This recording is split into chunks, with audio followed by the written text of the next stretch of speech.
Hiver 1914. Nous sommes dans les Vosges, au cœur de la Première Guerre mondiale. Le froid glacial et la neige empêchent les hommes, les chevaux et les mules d'avancer. La France perd du terrain face aux Allemands.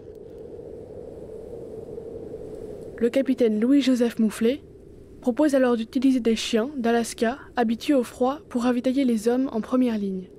Commence alors un périple en Alaska pour trouver 400 chiens destinés au ravitaillement et au transport des blessés sur le front alsacien. Un voyage semé d'embûches qui mènera finalement les chiens dans les Vosges, où ils revêtiront un rôle crucial pour la suite de la guerre.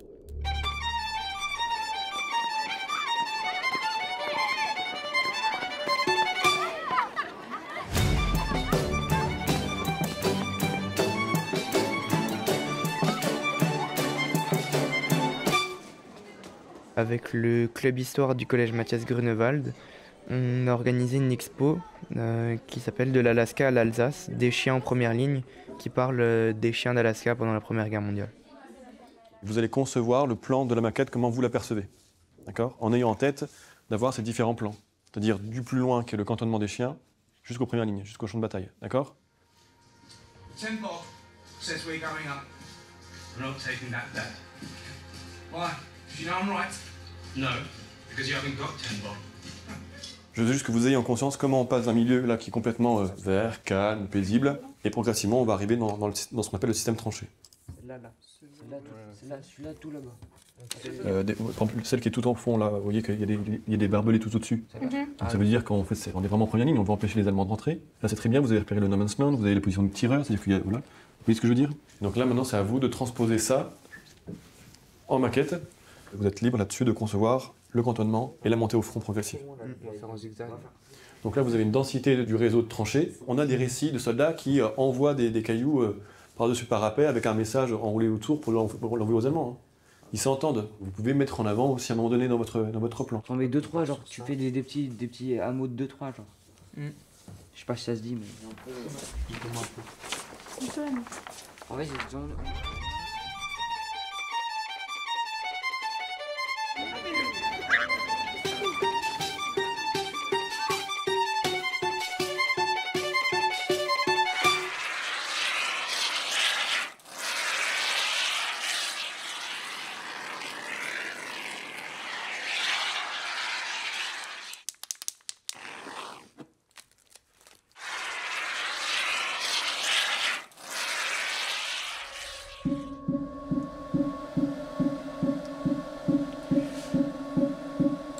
C'est parti.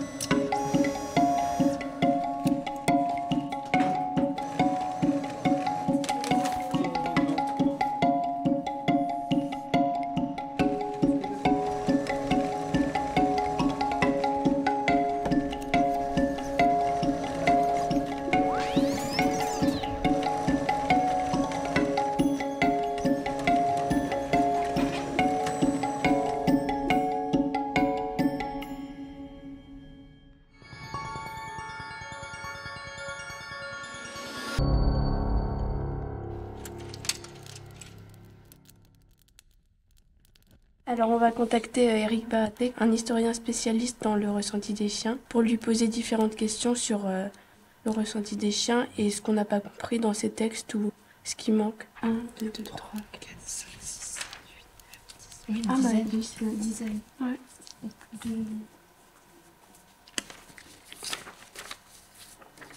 Ah, bien-être physique et mental des chiens militaires. Ah, ça c'est bien. Là vous avez des journaux d'époque. C'est la classe. Par exemple, c'est ici, c'est régulièrement. Donc c'est chercher les sources, c'est confronter les documents entre eux et faire émerger un récit. Tout n'est pas dit dans les sources. Donc c'est se questionner. On se questionne par rapport à nos propres expériences, par rapport à un inconscient qui travaille aussi, l'historien.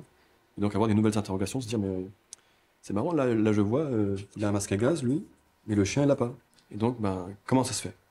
Qu'est-ce qu'il fait pour protéger le chien ? Et puis si on prend une autre image de 1917-18, on verra peut-être des animaux comme des chevaux avec des masques à gaz. Donc ça veut dire qu'on a une prise de conscience. Mais ça, bon, c'est pas dit dans le document. Et en revanche, on voit une évolution.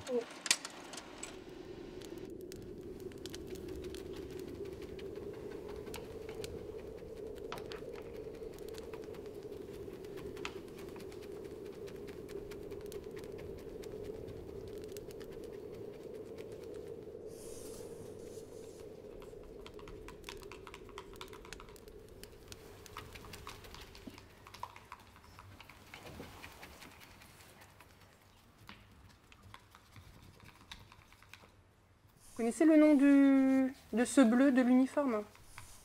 Du bleu horizon. Oui, du bleu horizon. La couleur du vêtement va pouvoir les protéger. Avant, en fait, le rouge du pantalon, ça ne les protégeait pas. Donc le bleu permettait quand même de protéger les soldats. C'était une manière de créer du mimétisme en fait, dans le lieu et dans l'environnement, pour que les soldats puissent un peu se confondre dans la brume de la ligne bleue des Vosges donc quand ils guettaient l'ennemi sur les crêtes. Elle est bien ou pas? Ça rend pas encore? Petite virgule. Ah, là, comme ça. Ouais, parfait. Madame, ici on sera élargir le col.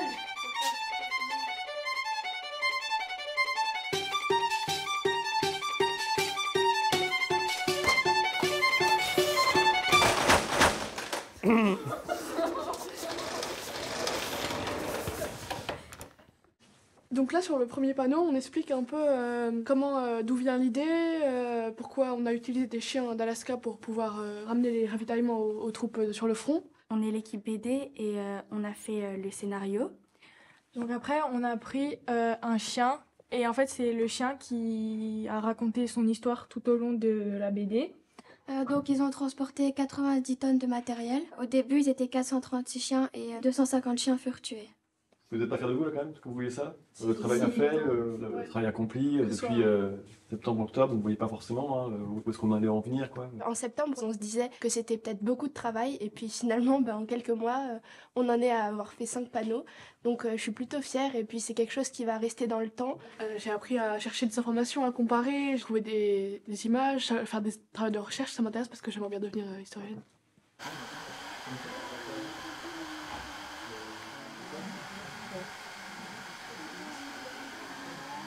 Ah, tu le verrais te faire ça? Non. On est d'accord.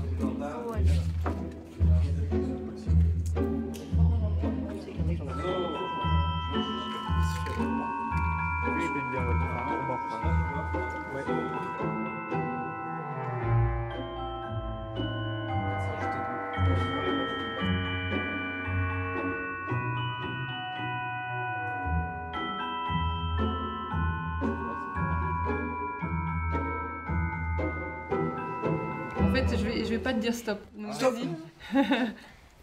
La terre que j'applique, c'est pour l'explosion d'obus dans le No Man's Land. Aplatis un peu plus s'il te plaît Antoine dans la tranchée là, la première ligne encore, devant. Mais arrête de t'essuyer sur la maquette, toi. Bah dans tous les cas, il n'y a pas de la terre. Alors ça change complètement l'apparence quand même. Hein. Oui. Là c'est exceptionnel. C'est agréable. C'est agréable. Honnêtement, j'ai hâte de voir la suite. Ça rend heureux.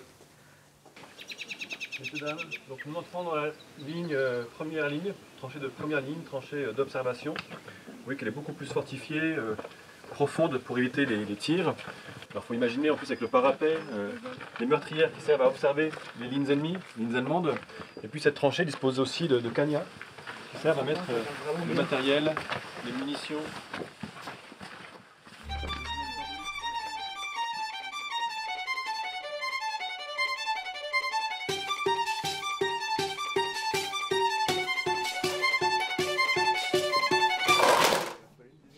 Ça permet déjà de mettre en lumière des éléments pas forcément connus et de changer un peu la perception de la guerre.